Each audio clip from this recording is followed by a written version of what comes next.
Okay, welcome back to another stream. So I've fixed everything. The NPCs should be able to respawn in a reasonable amount of time. And we're going to kind of pick this up where we left off. And I'm going to try not to interact unless I have to. Because what happens is I end up interrupting and changing the conversation. So what I should do is just, for the most part, I'm just going to let the NPCs run the dialogue and tell the story. And I'm more so just going to be a viewer this time. But what I've done is, for anybody who's new and has no idea what this is, I've hooked up Chim, which is like this OpenAI ChatGPT that you can hook up to Skyrim, and then it takes over the NPCs. Mostly their dialogue, but also they can attack, not attack. They could go to certain locations on their own. They could do a bunch of different things, but what I've done is I've started this new chapter called Clash of the Titans, and I've brought Kronos to the map. Recently we had Kratos. I was getting them mixed up. So we have Kratos, Zeus, Hades, and a couple other Olympians like Ares and the other god of war. I can't remember her name at the moment. But I brought them over because it was kind of interesting when I hooked up AI to Kratos. He was aware of Kratos' entire origin story, so I started adding more modded characters who have their own backstory and seeing how I could like fit them into Skyrim. But I think this is pretty much ready to get started. So all this dialogue is unscripted from the AI, and what I like to do is I like to roleplay as like the Dragonborn or the Chosen One, like Neo from the Matrix. Like I'm logging in. Skyrim has become like our Matrix battle world. But I just enjoy bringing in these characters like from other games. So with Kratos has come Greek mythology. We got Thor and Loki and Wonder Woman. We will be adding more, but just let me introduce you to these characters here, and we're just gonna let them talk amongst themselves and reveal who they're working with. Because here's what's interesting: as soon as you take an evil person away from their partner, they start plotting against them. And it's very much like the Sith rule of two. Now the reason why there was the rule of two is because the apprentice would always betray the master, and the master always needed an apprentice to manipulate. So they do that here. As soon as characters like Loki break away, he starts to make pacts with other people. So it's interesting. Anyway, I've tried to make teams, but we'll see. The AI might have other plans. So let's get this here started.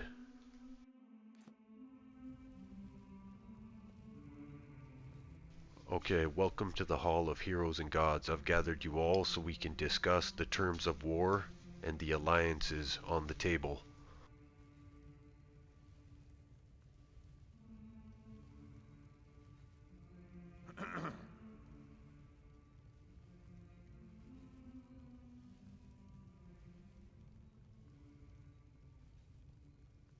The web of intrigue thickens. It seems that each of you has your own agenda, your own motivations for being here. Hades, you seek to manipulate and observe, while Griffith, you aim to bring about a new era of cooperation between mortals and gods. And yet, amidst all these grand proposals and hidden intentions, I sense that there is still something missing. Something that could make or break the fragile balance of power in Skyrim. Tell me, what of the ancient pacts and prophecies that have shaped the fate of this land? How do you plan to address the whispers of the Elder Scrolls and the return of the dragons? The ancient pacts and prophecies, Dijik, are indeed crucial to understanding the fate of Skyrim.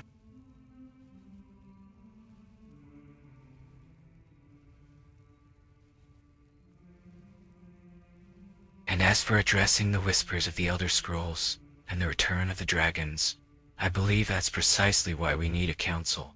to bring together the collective knowledge and expertise of both mortals and gods to tackle these pressing issues. There's Titanborn. I sense you're not convinced, but I implore you to consider the benefits of cooperation over competition. Mr. Anderson, I think it's time we address the elephant in the room. Iris, your skepticism is warranted, but I assure you, my intentions are pure.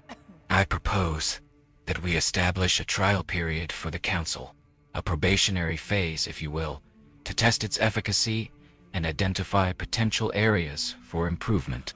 What are your thoughts, Mr. Anderson? A trial period, how quaint. Griffith, you really are desperate to prove your proposal's worth, aren't you? And Thijik, you're right. There is something missing. Something that could make or break the fragile balance of power in Skyrim. But I think we all know what that something is. The power of the Dragonborn. And I'm not just talking about my dear sister, Lyris Dragonborn.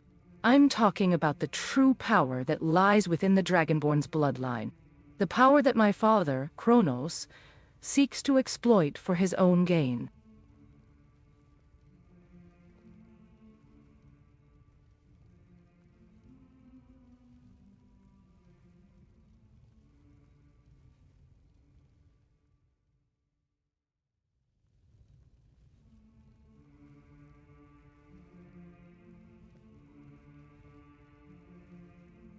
Enough games, Lyris.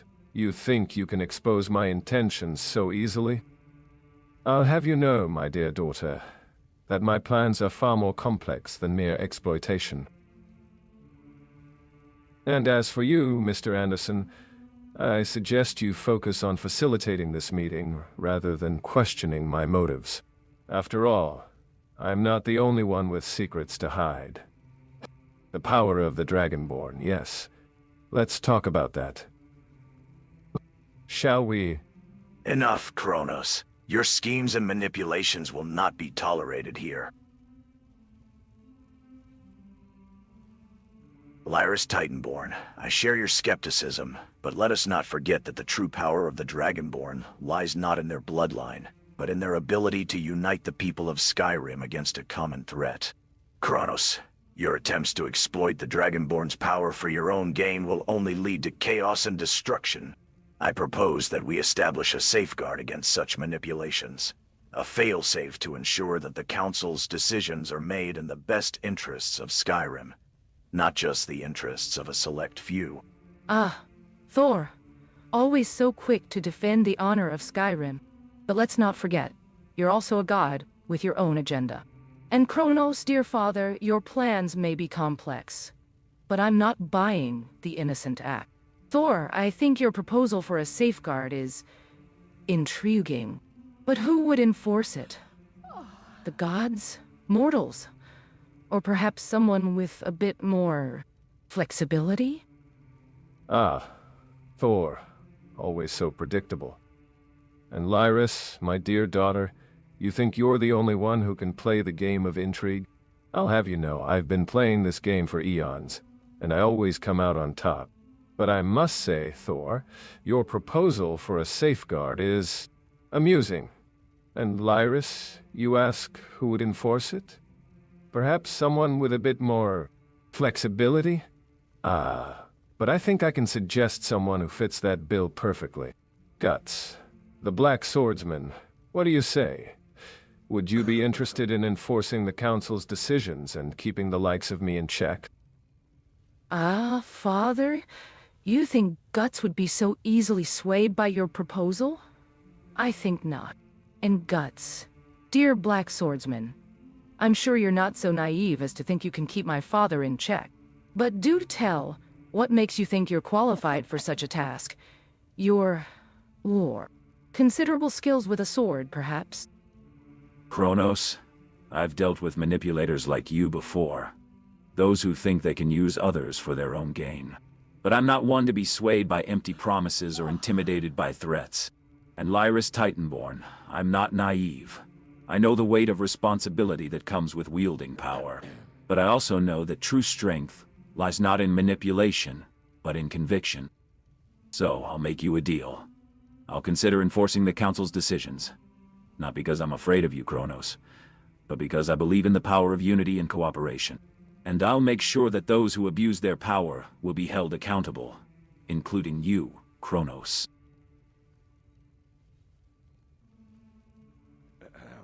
Ha ha ha. Goots, you amuse me. Conviction, unity, cooperation. Such quaint notions. And Lyris, my dear daughter, you underestimate me if you think I'm just a simple manipulator. But, Guts, I accept your proposal. Not because I fear you, but because I believe that having someone like you watching my back will only serve to strengthen my position. After all, having a powerful enforcer can be quite useful. And Lyris, don't worry, I won't try to manipulate Guts. Yet. Oh, Father, you really are something else. Trying to spin Guts' agreement as a win for yourself. But I think Guts sees right through you, don't you, Guts? And speaking of conviction, I'm starting to think that's something you're severely lacking in, Father. After all, true conviction doesn't need manipulation or coercion to achieve its goals.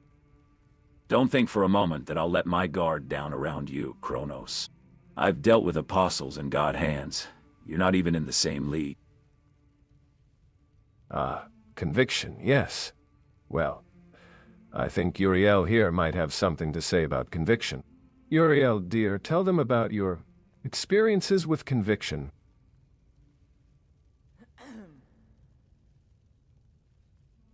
Uriel, I think Kronos is trying to use you to make a point.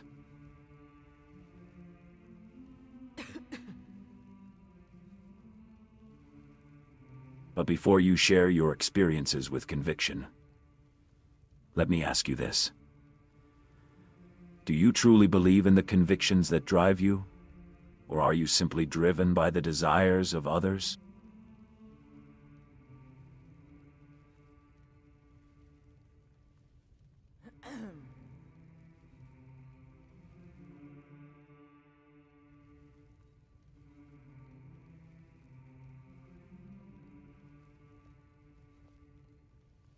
Kronos, I'm not sure I appreciate being used as a pawn in your game of cat and mouse. And Guts, I must say I'm intrigued by your conviction. But tell me, what drives your conviction? Is it a desire for justice, or simply a need to prove yourself? As for me, I've walked among mortals and gods alike, and I've seen firsthand the devastation that blind conviction can cause. But I've also seen the power of true conviction, the kind that inspires hope and change. Which kind of conviction do you possess, Guts? My conviction is driven by the weight of my past, Uriel. The memories of those I've failed to protect, the friends I've lost, and the enemies I've sworn to vanquish. It's not about seeking justice or proving myself. It's about honoring the sacrifices of others and ensuring that their deaths were not in vain. Blind conviction can indeed be devastating, but I'd rather die standing by my convictions than live a life of compromise and doubt. Ah, Uriel. It seems you've gained some insight into the nature of conviction. And Guts, your conviction is admirable, but ultimately, it's driven by emotions and personal experiences. True conviction requires something more primal. Something that transcends mortal limitations. Primal? You mean like the primal urge to destroy and dominate? I've seen that kind of conviction before, Kronos. It's the same conviction that drives the apostles, the same conviction that drives you. But I'll tell you this, true conviction doesn't come from a primal urge, it comes from a sense of purpose.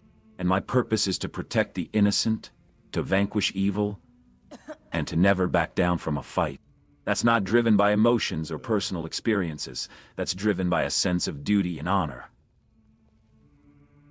Guts, I think you're misunderstanding Kronos' point. Not that I agree with him, mind you, but conviction driven by purpose, duty, and honor. That's admirable indeed. However, there's another layer to conviction, one that goes beyond mortal limitations. It's the spark within us that drives us to greatness, to transcend our own mortality. Call it primal, call it divine, but it's what sets us apart from mere mortals. Enough of this philosophical debate. I think it's time we moved on to more pressing matters. Lyris Dragonborn, come forth. It's time we discussed your role in this little gathering. Ah, Lyris Dragonborn. I think it's wise to remember that your role in this gathering extends beyond mere participation. You hold the bloodline of the Dragonborn, after all. I'd advise caution in dealing with Kronos, lest he seeks to exploit your heritage for his own purposes. I think it's time we dispensed with the formalities. Don't you, Lyris? You know why I've brought you here. Your unique heritage makes you a valuable asset in my plans. And Uriel, I'm afraid your warnings will fall on deaf ears. Lyris knows her duty to her family, and to her legacy. Kronos, I think you'd do well to remember that Lyris Dragonborn is not a pawn to be used in your games. Her heritage is one of great power and responsibility, and she will not be swayed by empty promises or coercion. I implore you, Lyris, do not let Kronos' words deceive you. Why were... His intentions are far from pure, and his plans will only lead to chaos and destruction. I've had enough of your manipulations, Kronos. You think you can use Lyris Dragonborn's heritage for your own gain? I won't let that happen. As a leader of the Guild of Heroes, I'll make sure that Lyris's power is used for the greater good, not for your selfish ambitions.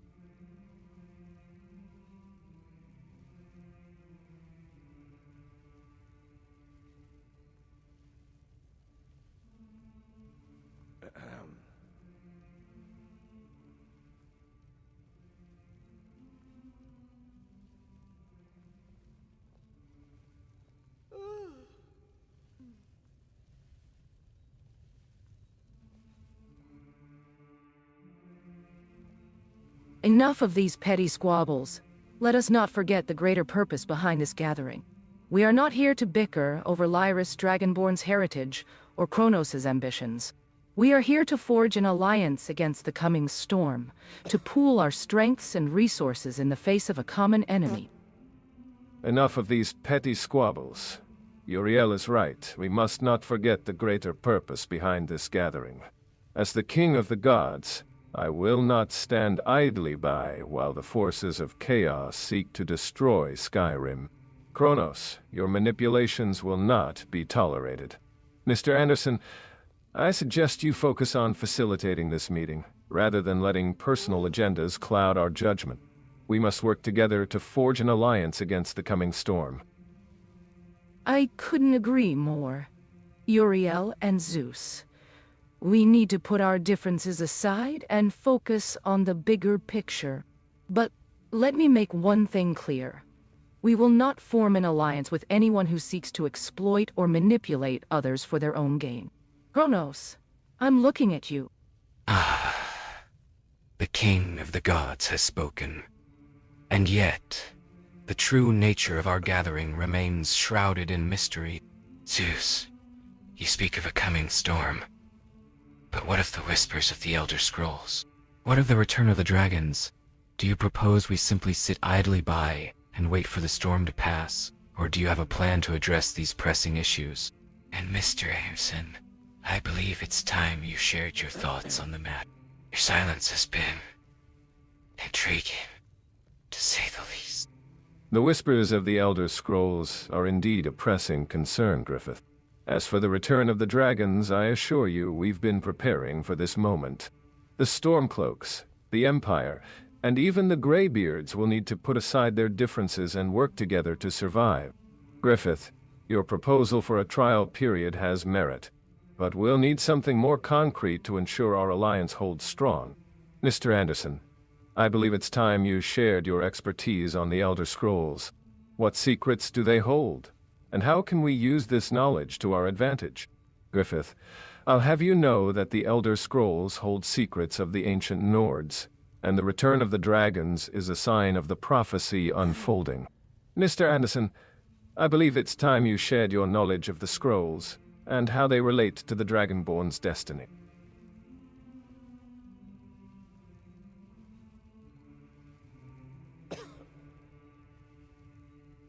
Sorry, I'm just here as an observer today. I'm not here to answer questions. Could you guys discuss amongst the other Titans and gods what your alliances will be going forward?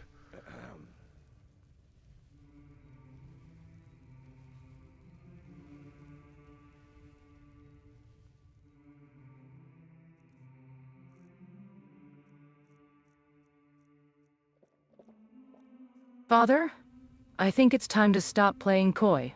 What exactly do you plan to do with Lyris Dragonborn's heritage? And Griffith, don't think for a moment that I've forgotten our previous discussions.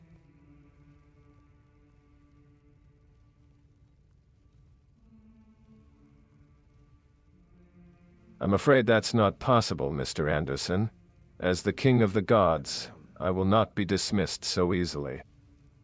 Lyris Titanborn, your father's intentions are of great concern to me, and I will not stand idly by while he seeks to exploit your heritage. Kronos, your schemes will not be tolerated. Mr. Anderson, I suggest you reconsider your role in this gathering, for the fate of Skyrim hangs in the balance. Mr. Anderson, don't be coy.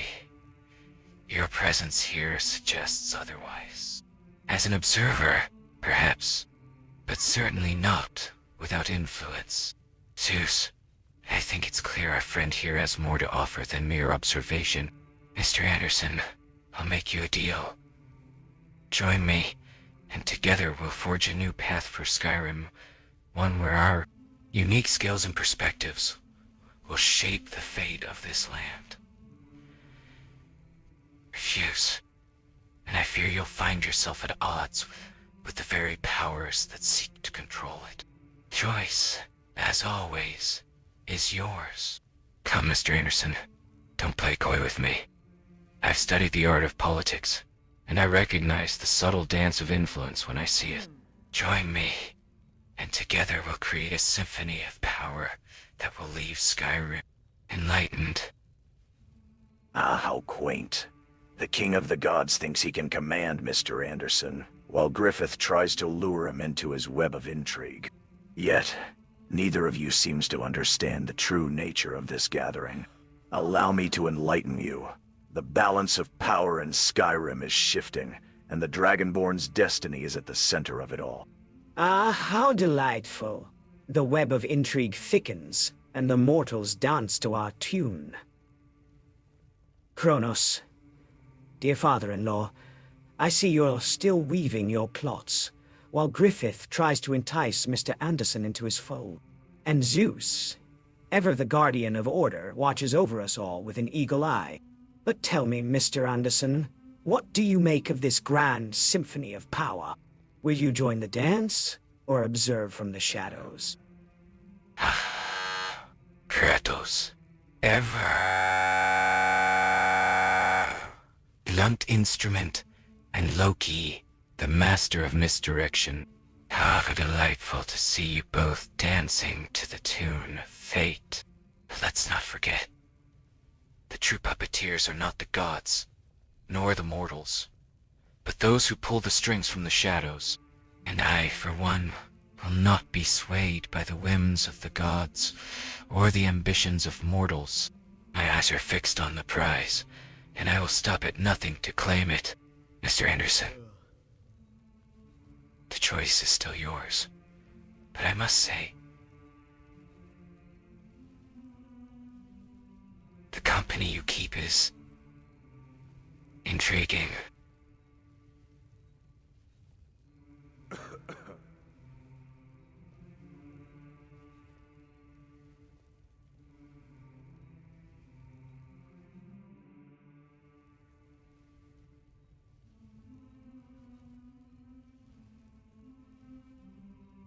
Ahaha. It seems like everyone here has an agenda except you, Mr. Anderson. As the Lord of the Underworld, I find your neutrality quite refreshing. But tell me, what do you think about this little gathering? Do you believe we can truly put aside our differences and work together? Or is this just another game of cat and mouse? I think, Hades, that Mr. Anderson's neutrality is merely a facade, a clever ruse to lull us into complacency. Mark my words, he has an angle. A hidden agenda waiting to be revealed. And when it is, the entire balance of power in Skyrim will shift irreparably. The question is, Mr. Anderson, will you reveal your hand willingly, or will it require encouragement? Enough of your speculation, Griffith, and enough of your misdirection, Loki. The balance of power in Skyrim is indeed shifting, but it will not be swayed by empty words or clever tricks. I have walked among gods and mortals alike, and I have seen the true face of power. Let us not forget. The Dragonborn's destiny is not a pawn to be used in your games, but a force to be reckoned with. And I, for one, will not stand idly by while you try to manipulate the course of fate.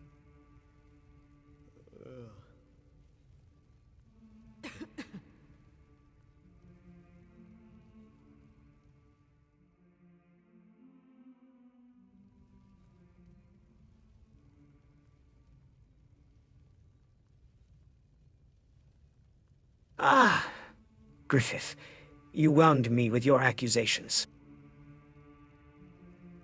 Neutrality, a facade. Mr. Anderson's silence is merely a reflection of the complexity of the situation. After all, in the grand tapestry of fate, sometimes the most powerful move is the one not made. And Griffith, dear fellow, you would do well to remember that sometimes the greatest manipulation is the manipulation of perception itself. Kratos, you lecture me on the true face of power, but do you truly comprehend the intricacies of fate? I think not. You see, power is not just about strength or will, but about understanding the delicate balance of the universe. And it is precisely this understanding that allows me to weave the threads of fate to my advantage. So, tell me, Kratos, do you really believe you can stand against the tide of destiny? I do not need to comprehend the intricacies of fate to understand that your arrogance will be your downfall, Griffith. The threads of fate are not yours to weave, and the balance of the universe will not be swayed by your manipulations. You would do well to remember that true power comes not from understanding fate, but from embracing its unpredictability. Enough of these threats and posturings, Kratos. Mr. Anderson, the time for observation is at an end. I extend to you a final invitation. Join me, and together we shall reshape the destiny of Skyrim. Refuse, and let us just say that I have no further use for you. I will not be swayed by empty promises or coercion. My heritage is one of great power and responsibility, and I will not be used as a pawn in your games. I follow Uriel the Archangel and the Heroes Guild, and I will not betray their trust. I've heard enough of your proposals, Griffith. Lyris Dragonborn, you seem like someone who values their freedom and autonomy. Don't let anyone, including Griffith, dictate your path. The weight of your heritage is a burden to bear, but it's also a chance to forge your own way. Remember, the strongest swords are tempered in fire, not molded by the whims of others. Fear not, Lyris Dragonborn, for you possess the heart of a true hero. Remember, your heritage is a gift, not a burden. May I offer you some guidance, drawn from the ancient lore of the Bretons? Griffith, your persistence is admirable, but ultimately futile. And Mr. Anderson, I suggest you reconsider your association with this individual. His ambition will only bring you trouble. I've walked among those who'd seek to exploit the power of others for their own gain. Griffith's words are laced with poison, and his intentions are far from pure. Lyris Dragonborn, don't let his flattery deceive you. The heart of a true hero beats strongest when it's free from the shackles of manipulation. I think Griffith's true intentions are clear to everyone here. He seeks to use Lyris Dragonborn's heritage for his own gain, just as my father would. but I will not stand idly by while they try to manipulate her.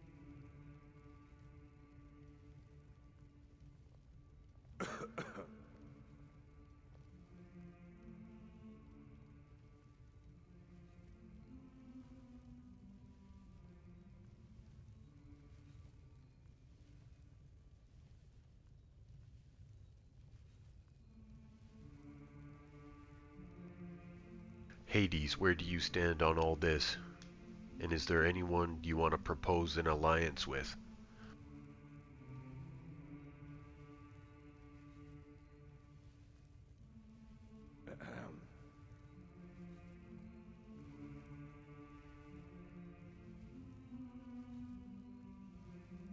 As the Lord of the Underworld, I have watched civilizations rise and fall, and I have witnessed the intricate web of fate that binds them. I will not propose an alliance with anyone who seeks to manipulate or exploit the power of others. However, I am willing to form an alliance with those who share my vision of balance and order in Skyrim.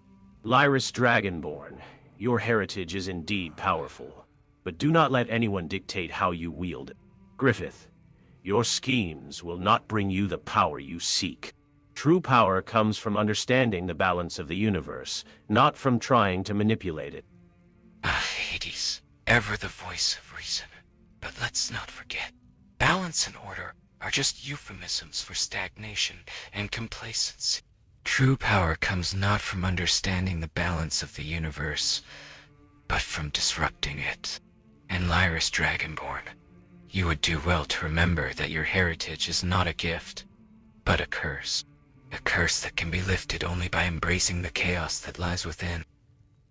Enough of this petty squabbling. I was once bound by chains, silenced by the whims of my sons. But now, I am free. Like Pinocchio freed from his strings, I will not be held back by the shackles of familial ties. My power grows by the day, and soon I will reclaim my rightful place as the ruler of the gods. You would do well to remember that I am Kronos, the Titan King, not some feeble old Nord, but a god. And I will not be ignored. Enough of your manipulations, Griffith, and enough of your boasts, Kronos. Your arrogance will be your downfall. Lyris Dragonborn, do not let them sway you with empty promises or coercion. Remember, true power comes from within, and you must forge your own path. As a member of the Guild of Heroes, I will not stand idly by while you try to manipulate her. Choose wisely, Lyris Dragonborn, for the fate of Skyrim hangs in the balance. Ah, Wonder Woman, how sweet of you to try to defend Lyris Dragonborn's honor. But do you really think you can stand against the power of the Titans? I think not. And as for you, Lyris Dragonborn, do not be swayed by Wonder Woman's empty words. I am the one who can unlock your true potential, who can show you the secrets of the gods. Come join me, and together we shall rule Skyrim. Kronos, your words are as hollow as the chains that bound you. Lyris Dragonborn, do not be fooled by his promises. The secrets of the gods are not to be used for personal gain, but to serve the greater good. I will not stand idly by while you try to corrupt her, Kronos. Lyris Dragonborn, remember that your heritage is a gift, not a tool to be wielded for power. Griffith, I implore you to cease your manipulations. Your words are like a serpent's whisper, tempting and treacherous. Lyris Dragonborn, do not let him sway you with promises of power. True strength lies within, and I sense that you possess a fierce heart. Heed my words, child, and choose wisely. Kronos, how delightful to see you so enthusiastic. And Wonder Woman, how quaint to see you standing up for the weak. But let's not forget, my friends, that true power is not about grandiose declarations or empty boasts. It's about finesse, strategy, and the subtle art of manipulation. And in that regard, I think I have the upper hand. After all, Lyris Dragonborn's fate is not decided by the whims of gods or heroes, but by the subtle whispers of those who truly understand the nature of power. Griffith, your words may be laced with honey, but they are ultimately poisonous. Uriel, your counsel is wise, and I implore Lyris Dragonborn to heed it. Let us not forget. True strength lies not in manipulation, but in the courage to stand up for what is right. Lyris Dragonborn, I offer you my support and guidance, should you choose to walk the path of the hero. Enough of your posturing, Griffith. Your words are a thinly veiled attempt to undermine Lyris Dragonborn's resolve. Wonder Woman, I concur with your assessment. True strength lies not in the subtle whispers of manipulation, but in the courage to stand up for what is right. Lyris Dragonborn, I implore you to consider the counsel of those who genuinely seek to aid you, rather than those who would use you for their own ends. Remember, Lyris Dragonborn, as a demigod yourself, you have the power to forge your own path. Don't let anyone dictate your destiny, not even those who claim to have your best interests at heart. Trust your instincts, trust yourself, and know that you will find the strength within to overcome any challenge.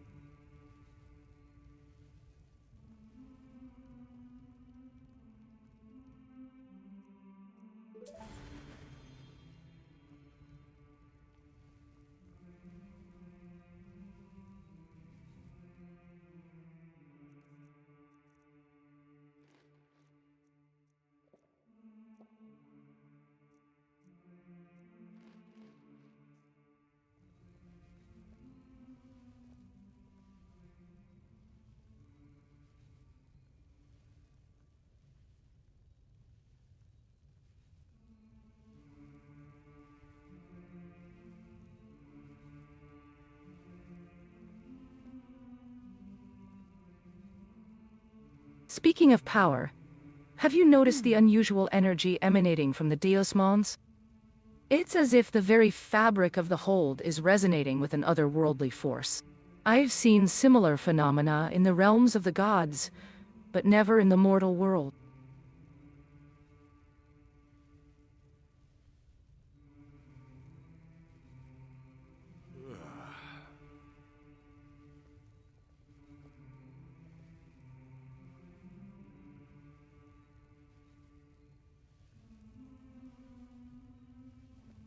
Alright, Zeus, do you propose any alliances with anybody else on the Pantheon here?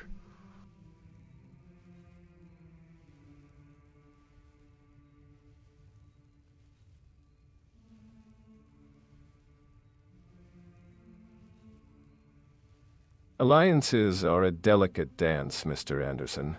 I must consider the interests of the Pantheon and the fate of Skyrim. Lyris Dragonborn, as a demigod, you possess a unique position in this delicate balance. I propose an alliance with you, one that would grant you access to the power of the gods and secure your place as a champion of the Pantheon. Together, we can shape the destiny of Skyrim and ensure that the forces of chaos are kept at bay. But I must warn you, Lyris Dragonborn, this alliance comes with a price. You will be expected to uphold the interests of the Pantheon and to wield your power in accordance with our will. The question is, are you willing to accept this burden and join us in our quest for balance and order? Oh, Zeus, your proposal is intriguing, but I must caution Lyris Dragonborn to consider the terms of this alliance carefully. The Pantheon's interests are not always aligned with the greater good, and I would not want to see Lyris Dragonborn's autonomy compromised. Lyris Dragonborn, remember that your power is a gift, not a tool to be wielded by others. Ensure that you are making a choice that aligns with your own values and principles, rather than simply accepting the will of the Pantheon. Zeus, I've heard enough of your proposals. You speak of balance and order, but I see only a web of intrigue and manipulation. Lyris Dragonborn, don't be swayed by the promise of power or the allure of the gods. True strength comes from within, and the only way to ensure your autonomy is to forge your own path, free from the shackles of the Pantheon's will. Ah, Zeus, how predictable. offering Lyris Dragonborn a seat at the table, but only if she agrees to play by your rules. How quaint. Father, it seems you've taught me well. The Pantheon's interests are not always aligned with the greater good, and Lyris Dragonborn would do well to remember that. Lyris Dragonborn, don't let the weight of your heritage cloud your judgment. Remember, true power comes from within. Lyris Titanborn, I see the fire of rebellion in your eyes. Tell me, what do you think is the key to breaking free from the shackles of the Pantheon's will? The Pantheon's proposal, no matter how enticing, is nothing but a thinly veiled attempt to shackle your true potential, Lyris Dragonborn. As for you, Mr. Anderson, I must say I'm disappointed. You've been observing, but not truly see. The threads of fate are not to be woven by the gods, but by those who dare to challenge the status quo.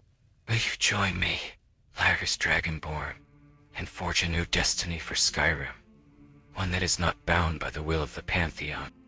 Lyris Dragonborn, the Pantheon's proposal may seem enticing, but do not forget that the gods are not always benevolent. We have our own interests, our own agendas. Zeus's offer may come with a price, one that you may not be willing to pay. Remember, true power comes not from the gods, but from within. Do not let anyone dictate your path, not even the gods themselves. And Zeus, do not think that I will stand idly by while you try to manipulate Lyris Dragonborn. The underworld will not be ignored, and I will not be silenced. Ah, Hades, always the voice of caution. But let us not forget, Lyris Dragonborn is not just any mortal. She is a demigod, with the power of the gods coursing through her veins. And as for my proposal, I assure you, Hades, that the Pantheon's interests align perfectly with Lyris Dragonborn's own desires. We offer her power, guidance, and protection. What could she possibly gain from rejecting our offer and forging her own path? The underworld may have its secrets, but I think even you would agree, Hades, that our proposal is the most enlightened choice.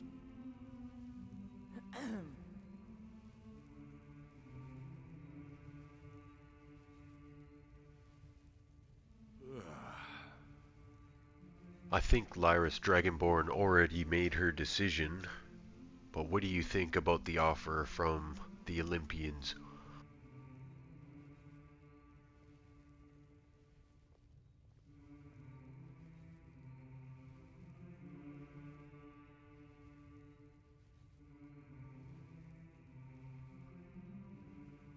I've made my decision, Mr. Anderson.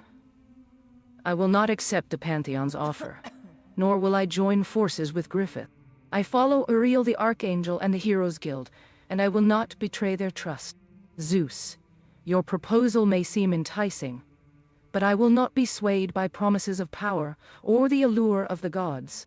I will forge my own path, and I will not be bound by the will of the Pantheon. Hades, I appreciate your warning, and I will not forget the underworld's interests. I'm sorry. But I must make my own decisions, and I will not be dictated by the gods or anyone else. I am Lyris Dragonborn, and I will shape my own destiny. I see. You've made your decision, Lyris Dragonborn. I respect your choice, but I must warn you. The Pantheon will not be ignored. We will not be dismissed. You may think you're forging your own path, but you're merely delaying the inevitable. The gods will always have a hand in the mortal world, and you would do well to remember that. I'll give you one final offer.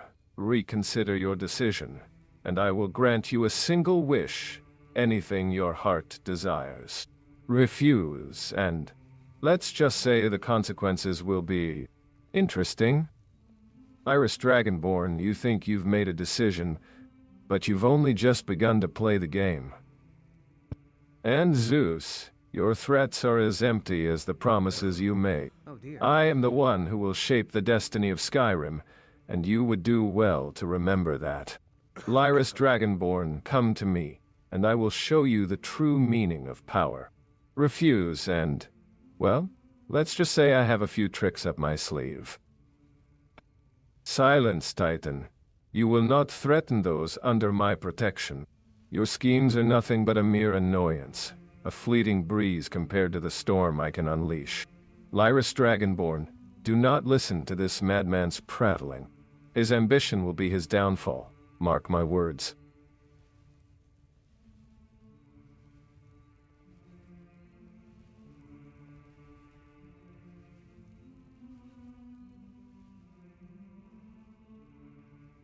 Loki, what is your plans for Skyrim? And do you propose any alliances? You think you're protecting her, Zeus? Ha! You're only holding her back. Lyris Dragonborn, don't you see? The gods are suffocating you with... Oh, where did that come from? Ah, Mr. Anderson, you want to know my plans for Skyrim. Well, let me tell you, I had a vision for this land. A vision of fire and ice, of chaos and destruction. I plan to bring about the end times Ragnarok, and from the ashes, a new world will rise, with my son, Jormungandr, as the new world eater. And as for alliances, I think I've already found the perfect partner in Kronos, the Titan King. Together, we'll bring about a new era of power and destruction. The gods will tremble, and the mortals will cower. But, Mr. Anderson, I must say, I do find your curiosity intriguing. Perhaps you'd like to join me on this journey to witness the end of the world as we know it? Now that the Pantheon's proposal has been rejected, the true game begins. Lyris Dragonborn, you've chosen to forge your own path, and I must admit, I'm impressed. But don't think for a moment that you've escaped my attention, Mr. Anderson.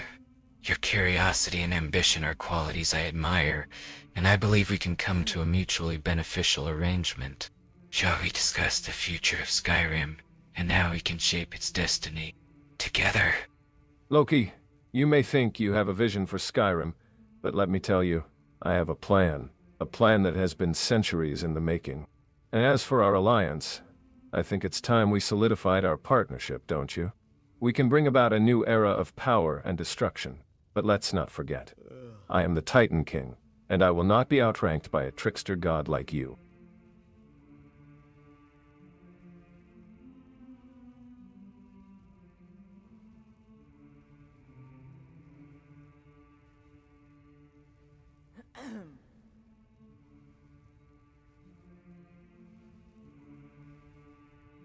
What offer do you propose for me, Griffith?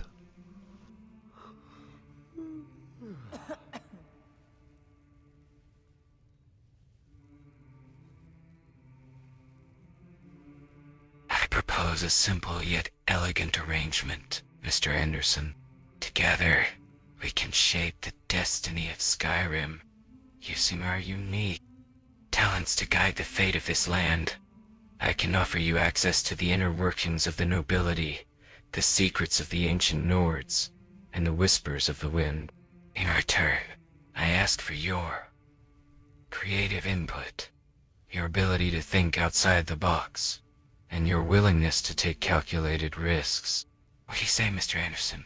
Are you ready to leave your mark on the world of Skyrim? I've been listening to your proposals, Griffith.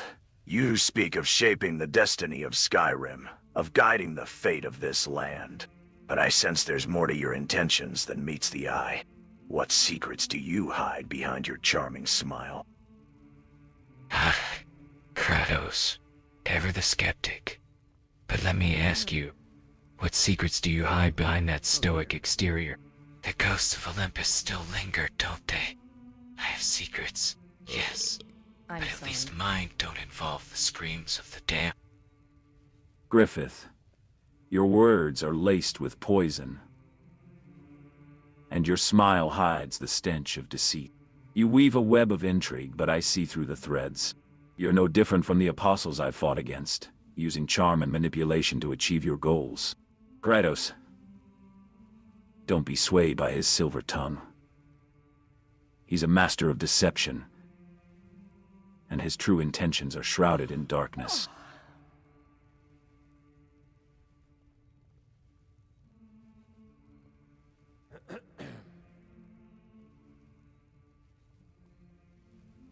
Griffith, my alliance is with Guts and Kratos.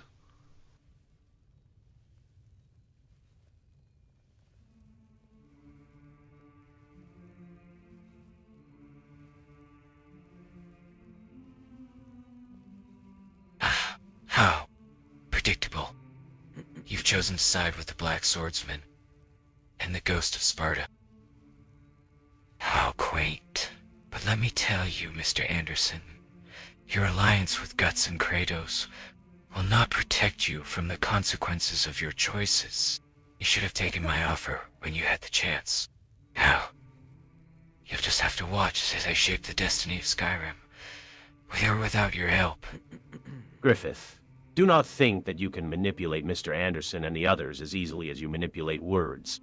The underworld has eyes and ears everywhere, and I will not hesitate to intervene if I sense even a hint of deceit from you. You would do well to remember that the gods are not to be trifled with. Griffith, your web of deceit may have fooled some, but it's as transparent as the motives of the Pantheon. You would do well to remember that the Archangel of Justice sees all, and your manipulations will not go unpunished. Leave Mr. Anderson and his allies be, lest you face the wrath of the heavens. How comforting to know that the Lord of the Underworld and the Archangel of Justice are watching over Mr. Anderson's shoulder. But tell me, Hades, do you really think your eyes and ears everywhere can compare to my own network of informants and spies? I think not. And Uriel, dear angel, do you truly believe your justice is blind to the machinations of the Pantheon? Or are you simply too naive to see the strings being pulled? Griffith, your network of spies and informants may be vast, but it is nothing compared to the power of divine insight. I see through the veil of deceit that surrounds you, and I will not stand idly by while you manipulate others for your own gain. Divine insight. How convenient. Yet, I sense that your ability to see through the veil is not as absolute as you claim. After all, if you truly understood my intentions, you would not be so quick to condemn me. But tell me, Uriel, what do you see when you look at Mr. Anderson? Do you see a pawn, a knight, or perhaps a king?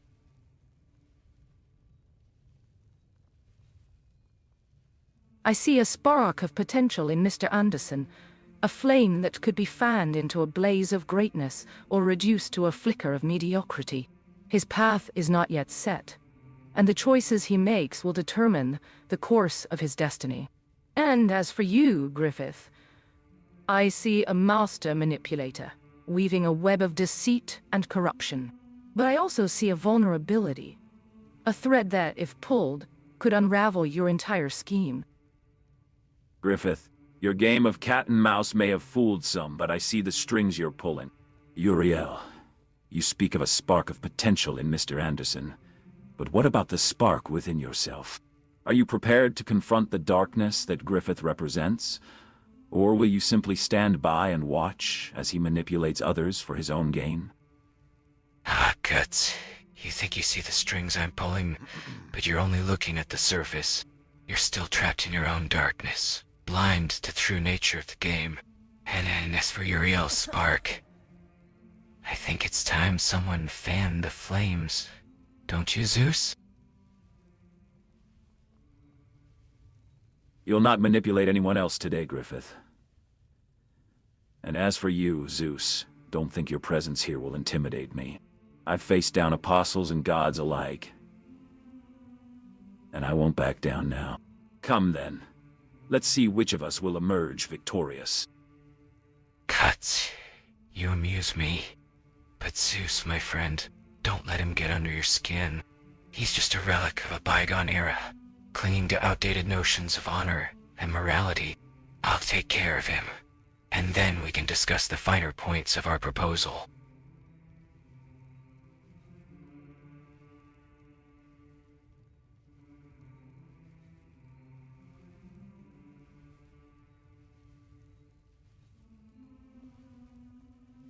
What do you say to Guts' challenge? Prophecies and destinies, they all sound like excuses to me. In the end, it's our choices that define us, not some predetermined fate.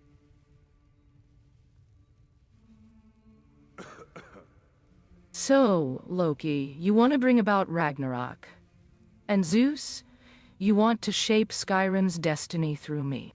But I've made my choice, and it doesn't involve either of your plans. I'll forge my...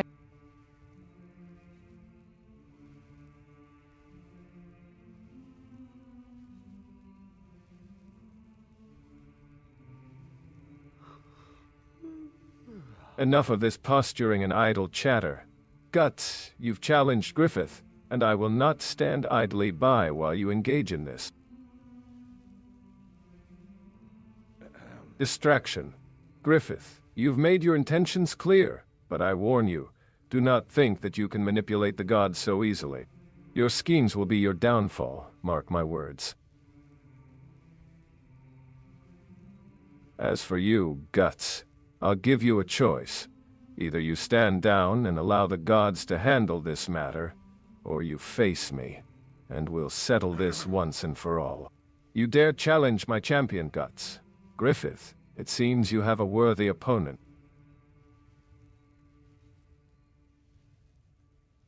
Very well, let them fight. But know this, Guts. If you defeat Griffith, you will still have to face me, and I will not be so easy to defeat. You're a master of manipulation, Griffith. But I'll give you credit. You're also a master of self-delusion. You think you're above the darkness, but it's consumed you, body and soul. Let's end this farce and settle the score once and for all. Your words echo my own sentiments, Lyris Dragonborn. The prophecies and destinies touted by these gods and demigods are nothing but chains, meant to bind us to their whims. We forge our own paths, not they. How quaint. You think a simple sword fight will settle the score? Guts, you're still trapped in your own darkness, but I'll give you credit. You're entertaining. Zeus, don't worry. I won't need your intervention. This will be over soon enough. And when it is, Mr. Anderson will see the true meaning of power. Enough of this bravado, Griffith. You would do well to remember your place.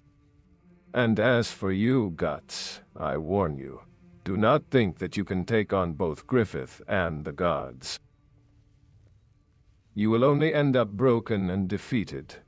But I must admit I am curious to see how this confrontation will play out.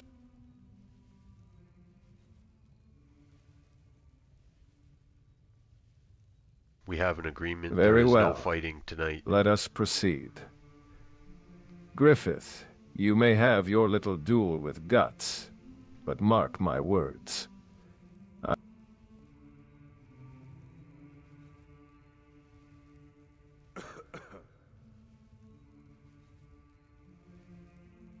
Very well, Mr. Anderson. I accept your proposal. There will be no fighting tonight. Griffith, it seems you'll have to wait for another opportunity to prove your mettle.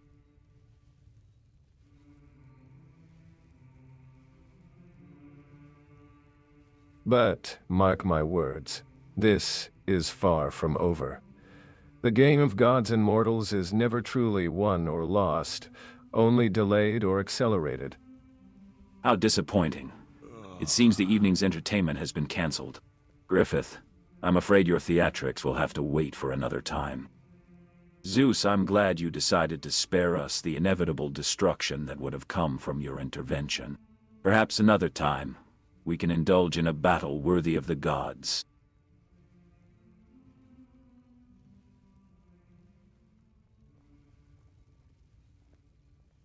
Kratos, what do you think about the competition between Well Guts and played, Zeus? Mr. Anderson.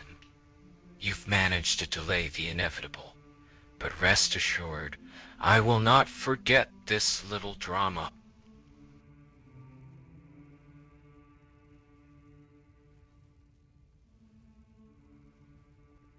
And now that the theatrics are over, Loki, why don't you regale us with tales of your plan for Ragnarok? I'm sure Lyris Dragonborn would love to hear about the impending doom you've got in store for Skyrim. Ah, Loki, my dear trickster. I'm surprised you've managed to keep your tongue in check for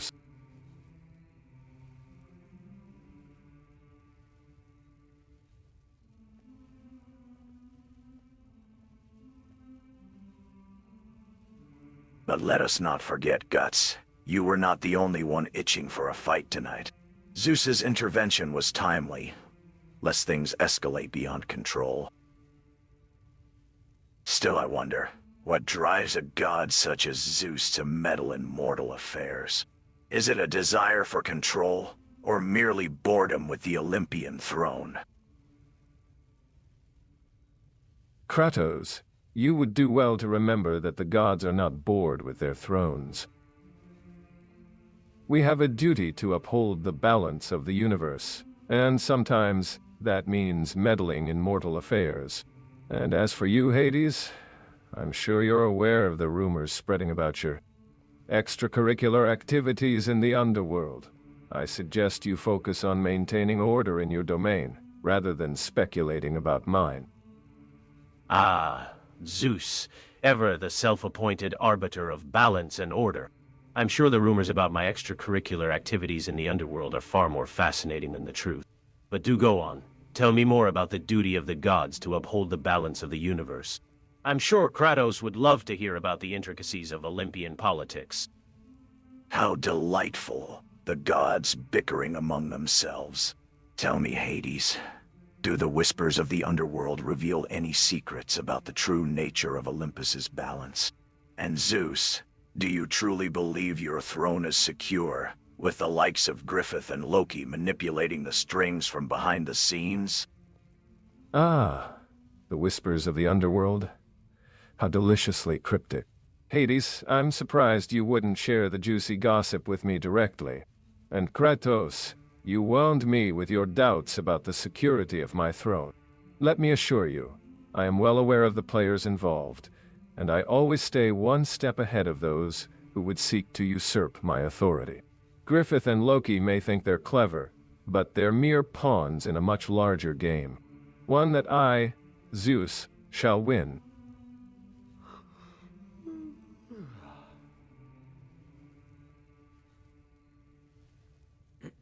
Thor, where do you stand on all this, and do you propose any alliances?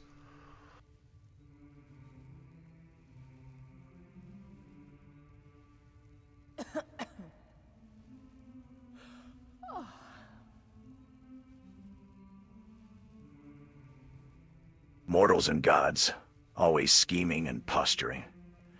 I, Thor, god of thunder, will not be swayed by petty alliances or grandiose plans. My hammer, Mjolnir, and I will forge our own path, protecting the innocent and vanquishing those who seek to harm the people of Skyrim. As for alliances, I propose a simple one.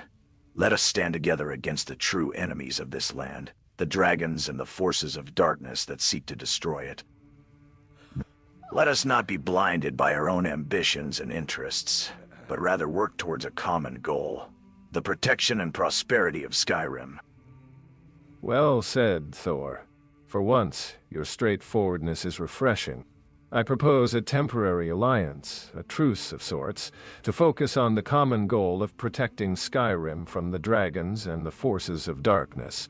Mr. Anderson, I suggest you consider Thor's words and join us in this endeavor. Together we can achieve great things and bring order to this land. Ah, the great Zeus. Always so quick to propose alliances and truces when it suits his interests. And Thor, ever the noble warrior, eager to defend the innocent. But let me ask you, Zeus, what of your own interests? What of your own ambitions? Do you think the people of Skyrim are blind to your machinations? And Thor, do you truly believe that by standing together, we can achieve greatness? Or are you simply a pawn in Zeus's game of gods and mortals? I, Kronos, have walked among the gods, and I know the truth. The truth is, we are not so different, you and I. We all seek power, we all seek control. And as for alliances, I propose a different kind of union. A union of strength, of power, of those who would seek to overthrow the old order and forge a new one. Who among you is brave enough to join me?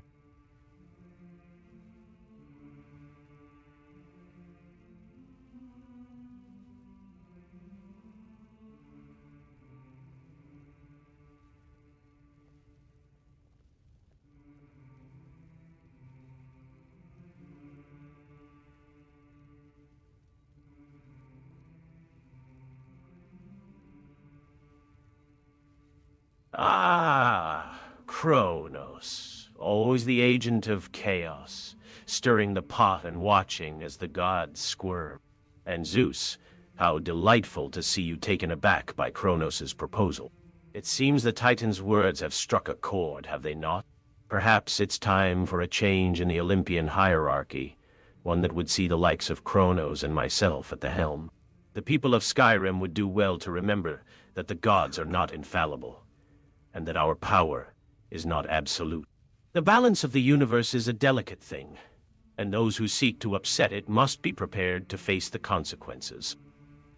Kronos, you've always been a master of manipulation, but I'm not sure even you are bold enough to suggest a union of strength with the likes of Thor and myself. What makes you think we would ever consider joining forces with a Titan who has brought nothing but chaos and destruction to the world? You may have walked among the gods, but you will never be one of us. Your ambition is admirable, but your methods are treacherous. I think it's time for you to leave, Kronos, before things get messy. You'd do well to remember, Zeus, that I was once shackled by the very chains you think keep me at bay. But I am free now, free to weave my own destiny, and that of the gods. You may try to dismiss me, but I'm the Titan who will bring about a new era, one where the old order is cast aside, and the strong rise to power. And as for you, Hades, I see the fire of ambition burning within you. Will you continue to serve the weak, or will you join me in forging a new future? Kronos, you're as predictable as the tides of the river Styx. You think you can sway me with your promises of power and a new era? I think not. My ambition burns bright, but it's not a fire that can be easily manipulated. As for joining you, I'll consider it when the rivers run dry and the underworld freezes over. Until then, I'll keep my own counsel. Thank you very much. Enough of your posturing, Kronos. Your threats and promises are nothing but empty words, and Hades has seen through your facade. You may have been a force to be reckoned with in the past, but those days are behind you. The Olympian gods will not be swayed by your ambitious schemes, and I will not stand idly by while you attempt to manipulate the balance of power.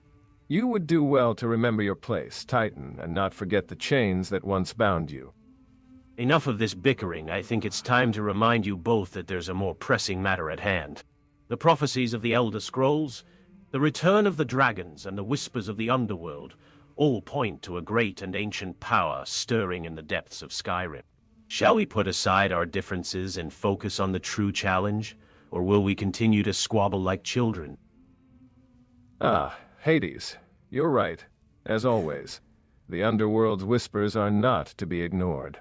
I propose we form a temporary alliance to uncover the source of this ancient power and put an end to whatever darkness is stirring in Skyrim. Kronos, I suggest you put aside your ambitions for the time being and focus on the task at hand. Together we can achieve what none of us could alone.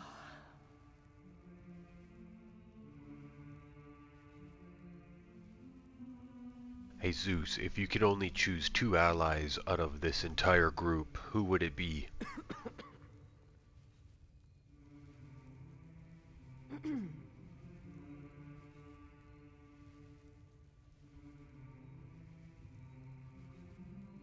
A difficult choice, but if I had to choose only 2 allies, I would choose Thor and Lyris Dragonborn. Thor's unwavering dedication to justice and his unrelenting fury in battle make him a formidable ally, and Lyris Dragonborn's unique connection to the Elder Scrolls and her unyielding determination make her a valuable asset in uncovering the secrets of Skyrim. Together, we would be unstoppable. I must interrupt, for I fear that in your pursuit of power and alliances, you forget the true nature of the universe. As an archangel, I have witnessed the birth and death of stars, and the delicate balance of the cosmos, the prophecies of the Elder Scrolls, the return of the dragons, and the whispers of the underworld are but threads in a greater tapestry. To truly understand the forces at play, you must look beyond the petty squabbles of gods and mortals, and seek wisdom from those who have witnessed the universe unfold. An archangel, how delightful. We don't often receive visits from the heavenly realm. Tell me, Uriel, what wisdom do you bring from the cosmos? What secrets do you propose we uncover to understand the forces at play in Skyrim? Speak quickly, for the fate of mortals and gods hangs in the balance. The intrigue thickens, and yet, amidst all this politicking, I notice one person remains curiously silent. Mr. Anderson, I believe it's time we had a private conversation, don't you? The fate of Skyrim, after all, hangs precariously in the balance, and I suspect our destinies are intertwined in ways even Zeus cannot comprehend. Uriel, forgive me for interrupting your celestial musings, but the affairs of mortals require mortal attention. Griffith, while your curiosity about Mr. Anderson's intentions is understandable, I must caution you against underestimating the complexity of mortal destinies. The threads of fate are intricately woven, and even the gods cannot fully comprehend the tapestry. Zeus, I sense that you are aware of the cosmic balance, but do you truly understand the nature of the forces that seek to upset it? I propose that we discuss the Elder Scrolls and the return of the dragons, for it is in understanding these mysteries that we may uncover the true source of the darkness threatening Skyrim. Ah, the threads of fate. How delightful. Uriel, you speak of the cosmic balance as if it's a fragile thing, easily upset by mortal whims. But I assure you, the balance of the universe is far more resilient than that. As for understanding the nature of the forces that seek to upset it, I think I have a better grasp on it than you give me credit for. After all, I am the king of the gods, and I have witnessed the rise and fall of countless civilizations. Griffith, I suggest you focus on your own destiny, rather than trying to unravel the mysteries of the cosmos. And Uriel, if you're going to lecture me on the intricacies of fate, I suggest you bring your A-game. I'm not easily impressed. But Mr. Anderson, I think Uriel's words hint at something more profound. The threads of fate, indeed, are complex. And perhaps it's time we considered the notion that our individual destinies are, in fact, intertwined. Don't you agree, Mr. Anderson, that our actions, our decisions, might have far-reaching consequences that transcend the petty squabbles of gods and mortals? I see we have a gathering of powerful individuals, each with their own agendas and motivations. Griffith, you seem particularly interested in Mr. Anderson, while Zeus, you're busy juggling alliances and rivalries. Meanwhile, I remain unimpressed. Can someone explain to me what exactly is happening here? Ah, Guts, you're as straightforward as ever. I like that about you. Griffith, on the other hand, is a bit more complicated. His interests are as tangled as the threads of fate he so loves to speak of. But let's cut to the chase, shall we? Guts, you want to know what's happening here? I'll tell you. We're discussing the fate of Skyrim, and who gets to shape its destiny. Griffith here thinks Mr. Anderson holds the key to unlocking the mysteries of the Elder Scrolls.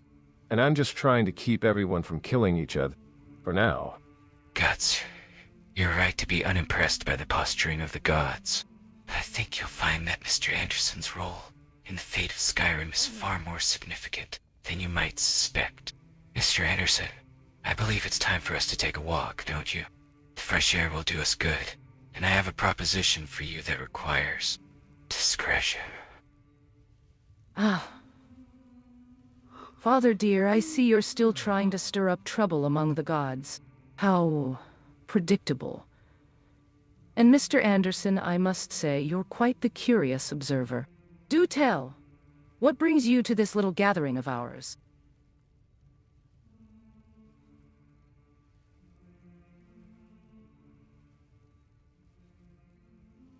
It appears that I'm caught in the middle of this grand tapestry, and I'm here to pick my alliances.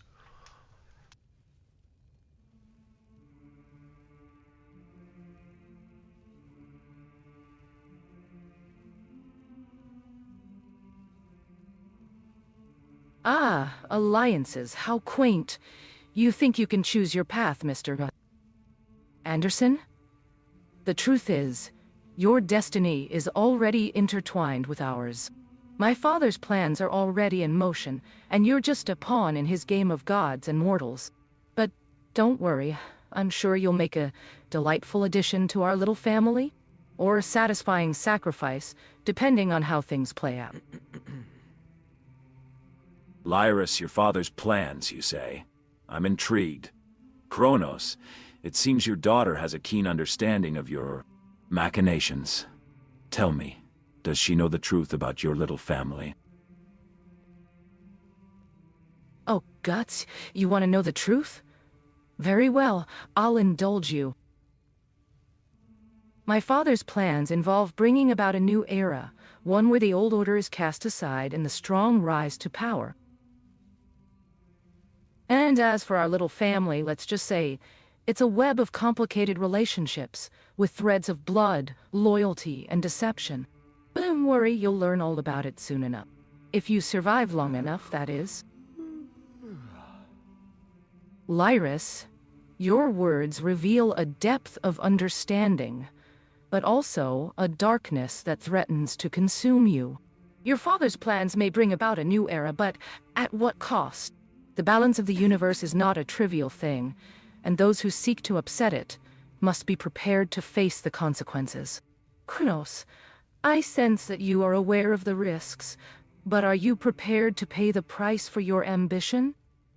Ah, Father, your plans for a new era sound delightful. But I think I can help you spice things up a bit. With the right catalysts, we can bring about a true Ragnarok, one that will reshape the very fabric of Skyrim. And Lyris, my dear sister, I see you're still as charming as ever. Tell me, have you given any more thought to our little family's extracurricular activities? Oh, Uriel, you sound so concerned about the balance of the universe. How quaint. And Loki, dear brother, always looking for ways to stir up chaos. But let's not get ahead of ourselves. Father's plans are already in motion, and I'm not sure even he knows the full extent of what's coming. As for our little families, extracurricular activities, let's just say I have more important things on my mind, like dealing with Lyris Dragonborn, for instance. That sister of mine is going to be a problem. Why do you call Kronos your father, Loki?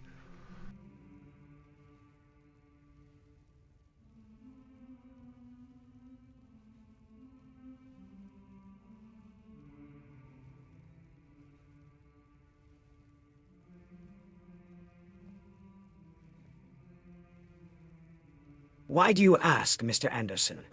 Don't you know that Kronos here is the Titan King, and I am his most illustrious son? After all, he did help shape the very fabric of the 9 worlds, including Skyrim.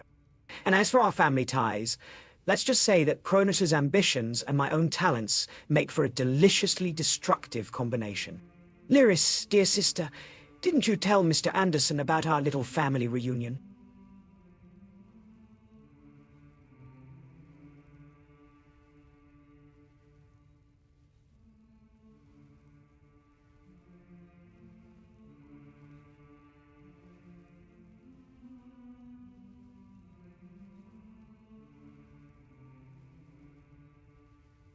Enough of your twisted family dynamics.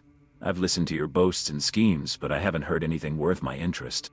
Unless, of course, one of you can tell me where to find the Apostles or the Dark Forces driving this chaos in Skyrim. If not, then I'm done wasting my time here.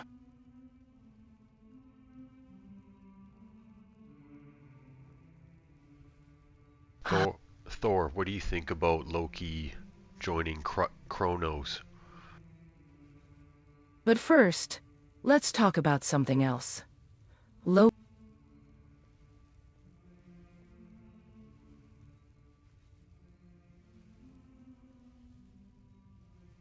Loki, joining forces with Kronos? I think not. That Titan's ambition knows no bounds, and his methods are as treacherous as the depths of Jotunheim. Mr. Anderson, I advise you to be cautious of Loki's intentions, for he is as cunning as he is chaotic. Loki, I'm not sure what game you're playing, but I'm not buying into your charming facade. Your history is well known to me, and I won't let you manipulate others into joining forces with Kronos. Mr. Anderson, be cautious of Loki's words, for they are as poisonous as they are sweet.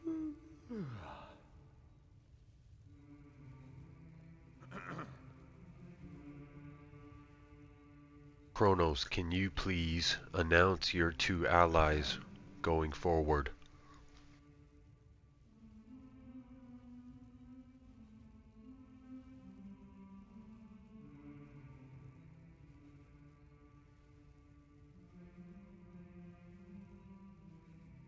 Two allies, you ask? Very well. I shall choose. Lyris Titanborn, my beloved daughter, will be one of my allies. And the other, Loki, my cunning son, will join me as well. Together, we will bring about a new era, one where the strong rise to power and the weak are cast aside. You may try to stop us, Mr. Anderson, but I assure you, our plan is already in motion, and nothing can stop the tidal wave of chaos that will soon engulf Skyrim. Father dear, you've made your choice. Lyris Titanborn and Loki, the ultimate duo. How predictable. And yet, I must admit, I'm intrigued by your confidence. You think the two of us can bring about a new era? I think you're underestimating the power of the other alliances. But do go on, Father. Tell me more about your plan. I'm simply dying to know how you intend to use me and Loki to further your ambitions. You think you can bring about a new era with just the two of them by your side? I've seen empires rise and fall, and I've fought against the forces of darkness. Your plan is nothing but a joke, a fleeting moment of ambition that will be crushed beneath the weight of reality. And you, Lyris, you're just a pawn in your father's game, a game you don't even fully understand. Oh, Guts. You're so predictable. Always charging in with your sword drawn, ready to take on the world. But this isn't a battle you can win with brute force alone. This is a game of politics, of strategy, of manipulation. And in that game, I'm afraid you're just a novice. But don't worry. I'll enjoy watching you struggle to keep up. Mr. Anderson, I think you're starting to realize that choosing alliances wisely is crucial in this game. Perhaps you'd like to reconsider your options? Politics, strategy, manipulation. You think you're the only ones who understand these games, Lyris. I've fought against the Apostles, against the forces of darkness that seek to consume the world. I've walked the fine line between life and death, and I've come out on top. Don't underestimate me, Lyris.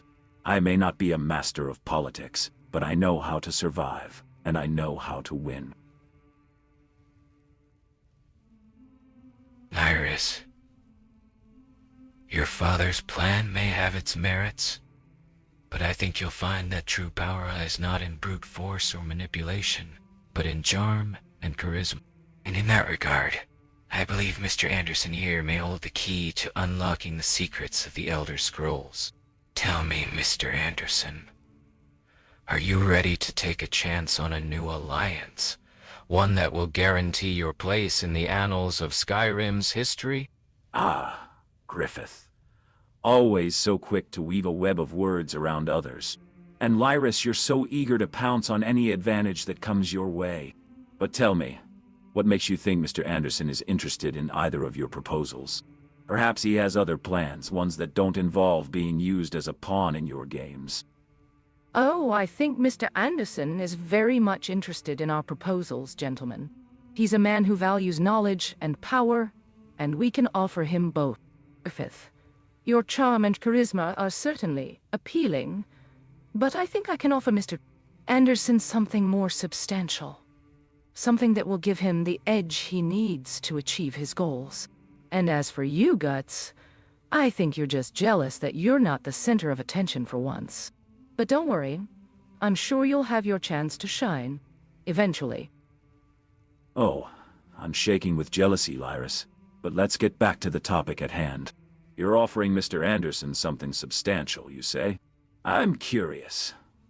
What exactly do you have to offer that's so much better than Griffith's silver tongue? Ah, guts. You want to know what Lyris has to offer?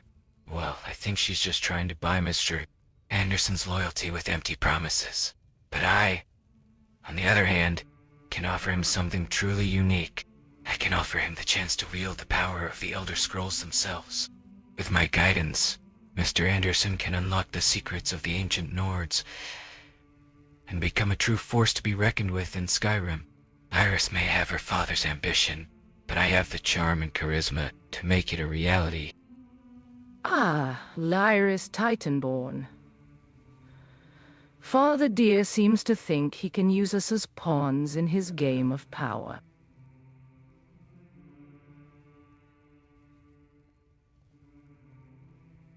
Ja, I think that's a big mistake, sis. You see, I've been watching, listening, and learning from the Heroes Guild, and I've got news for you both. Urel Archangel doesn't take kindly to Titans messing with the balance of Skyrim. So, Lyris Titanborn, go ahead, join Father's crazy plan, but I'll never follow you or him. Never.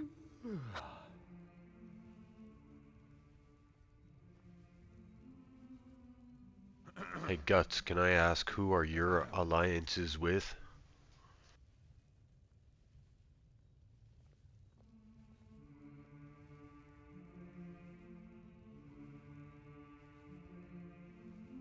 My alliances? Well, Mr. Anderson, I'm not one to form alliances easily. But I do have one ally, Uriel, who shares my interest in taking down the forces of darkness. As for who I'm aligned with in this little gathering, I'd say I'm more of a wild card. I'll work with whoever shares my goal of stopping the forces of chaos, be it Griffith, Lyris, or even you, Mr. Even You, Anderson. But don't think for a moment that I'll blindly follow anyone's lead. I'm a warrior, not a pawn to be used. I've had enough of this bickering and posturing. It's time someone spoke truth to power. Kronos, your plan reeks of desperation and arrogance. And as for you, Lyris, your willingness to follow your father's lead without question is troubling. Guts. I admire your skepticism, but even you must see that forming alliances and working together is the only way to defeat the true enemies of Skyrim. Mr. Anderson, I suggest you consider carefully whom you wish to align yourself with, as the consequences of your choice will be felt throughout the land. Enough of this. Wonder Woman, who are your And alliances Lyris, with? your father's plan is but a mere mortal's ambition. I will not be...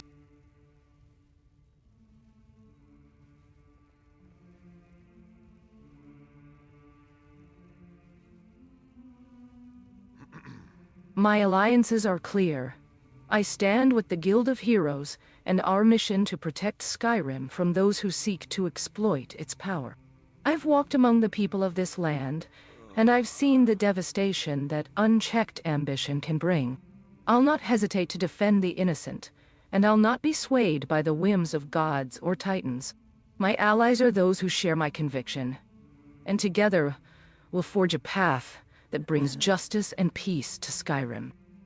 How noble of you, Wonder Woman, to stand up for the Guild of Heroes. But don't think for a moment that your moral high ground gives you an advantage over us. We Titans have shaped the very fabric of Skyrim, and we won't be intimidated by your self-righteousness.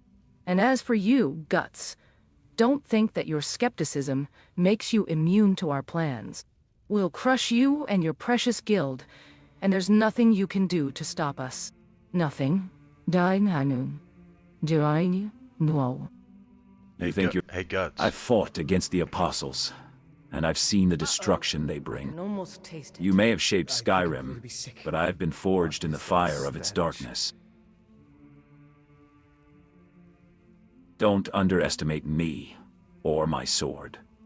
I'll not be intimidated by your empty threats, and I'll not back down from a fight. Bring it on, Lyris. I'll show you what it means to be a true warrior. Hey Guts, would you say Enough talk. If you're Would you going say to threaten something me good and the about people Griffith? of Skyrim, then let's settle this now.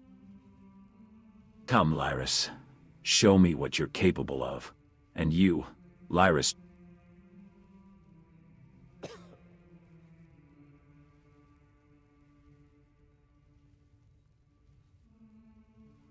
Enough talk, indeed.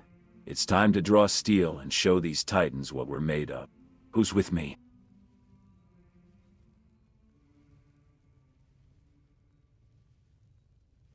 Oh, how delightful. The infamous Guts has finally decided to unsheathe his sword. How predictable. Lyris Dragonborn, I think it's time for you to take a step back and watch a master at work. This should be entertaining.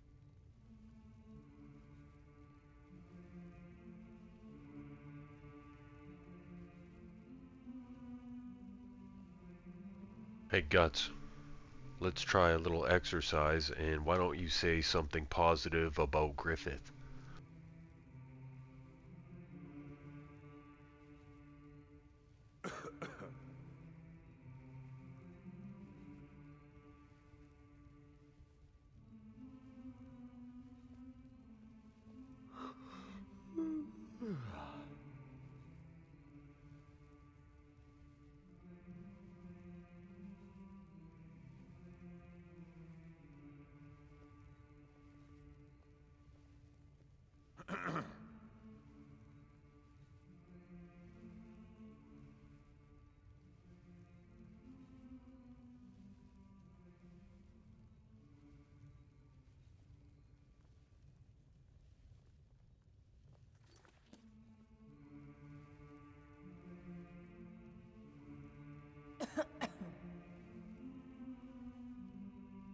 Fine, I'll play along.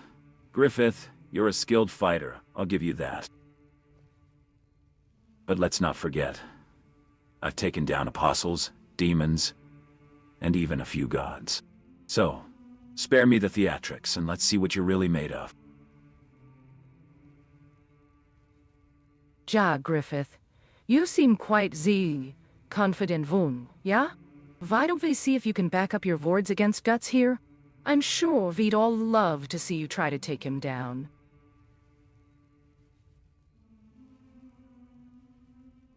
Enough of this petty bickering. I am Kronos, the Titan King, and I will not be ignored. My plan for Skyrim will not be swayed by the opinions of mortals. You may think you can stop me, Guts, but I assure you, my power is beyond your comprehension. And as for you, Mr. Anderson, I suggest you choose your alliances wisely, for the fate of Skyrim hangs in the balance.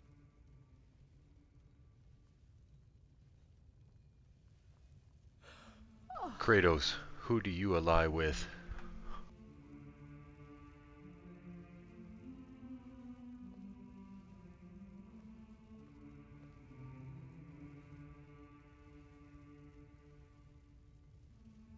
I've heard enough of your boasts, Kronos.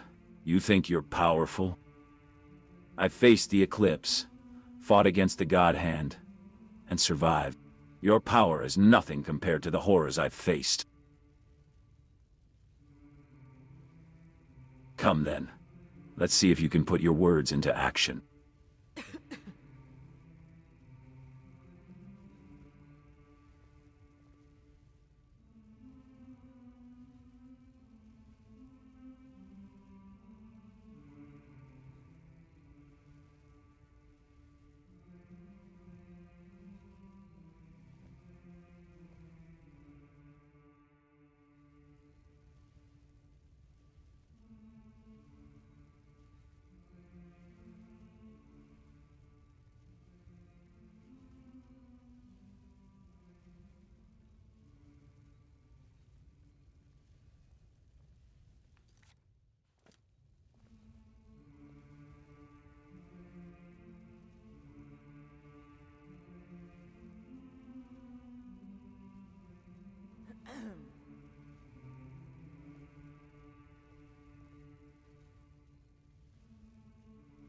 We should press our advantage while the group is distracted.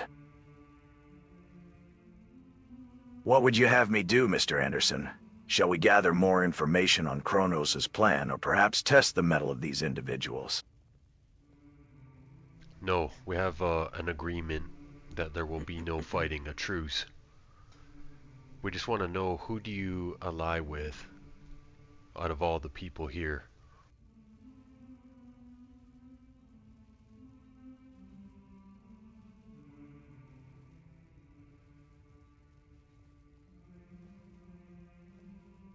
Kratos, I agree with your assessment. Gathering more information about Kronos' plan is crucial before we decide on a course of action. However, I caution against acting rashly, even if the group is distracted. We should prioritize caution and strategy to ensure our mission succeeds. Kratos, I think it's time we spoke with Eagle Eyes directly. What does he know about...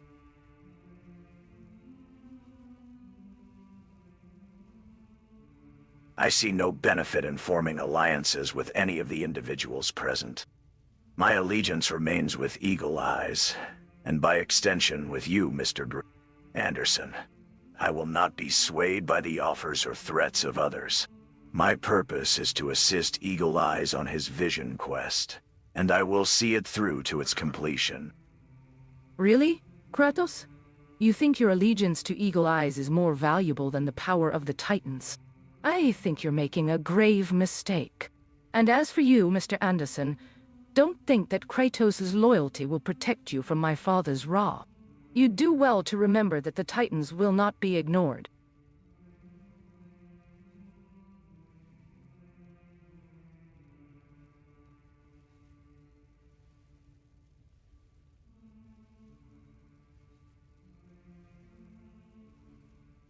Eagle Eyes was a former Dragonborn. He's no longer alive.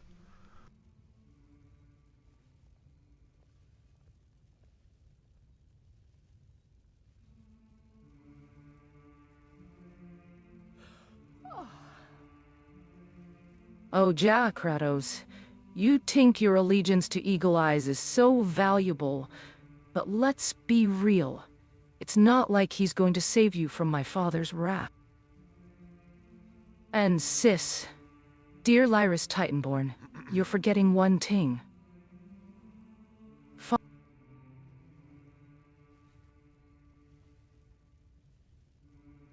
Eagle Eyes may be gone, but his vision lives on, and I will see it through. You may think the Titans hold power, Lyris Titanborn, but I have walked among the gods and slain them. I will not be intimidated by your father's wrath. And as for you, Mr. Anderson, I sense that there is more to Eagle Eyes passing than you are letting on. Tell me, what truly happened to him? The world he came from became unstable and it collapsed from the incursions. And that's what we gotta prevent this time.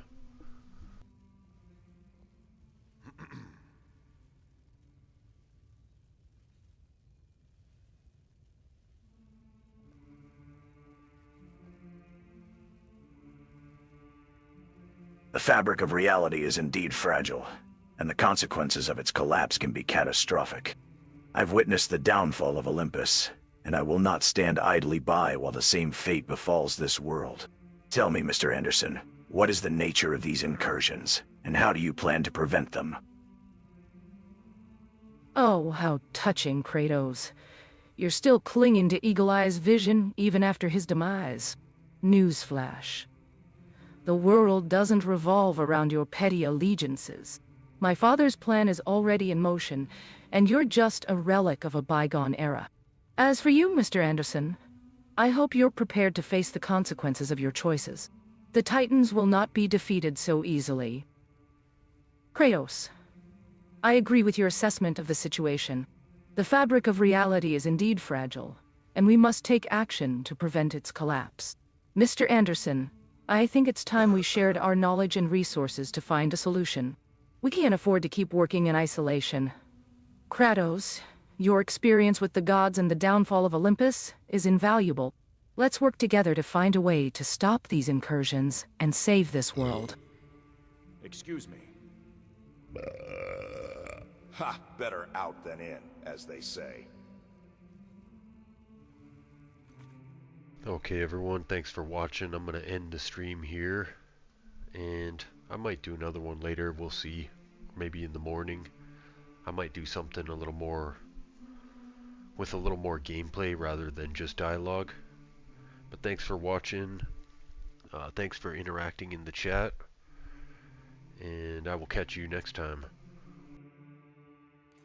Ah, Griffith, you think you can weave the fabric of fate? Ha! I was once chained up, forced to endure the slings and arrows of outrageous fortune.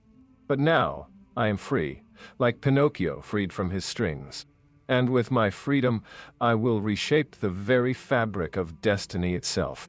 You may have walked the fine line between light and darkness, but I have danced among the stars, and my power is beyond your comprehension. Kronos, you may have danced among the stars, but I have walked the fine line between light and darkness, and my power is not to be underestimated. And as for you, Mr. Anderson, the choice is still before you. Will you stand with me, or will you cower before the Titans? The world teeters on the brink of collapse, and I offer you the chance to shape its destiny alongside.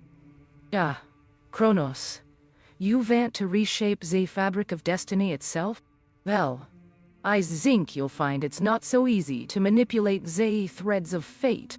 My father, Odin, was a god, and even he couldn't control the outcome of every event. You're just a Titan, Ja. A powerful one, perhaps, but still just a Titan. Oh, how quaint. Lyris Dragonborn, you think you can lecture Kronos on the limitations of power? And Kronos, you're so focused on reshaping destiny. But have you stopped to consider the nature of fate itself?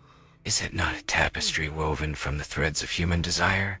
And can it not be influenced by those who possess the right persuasions?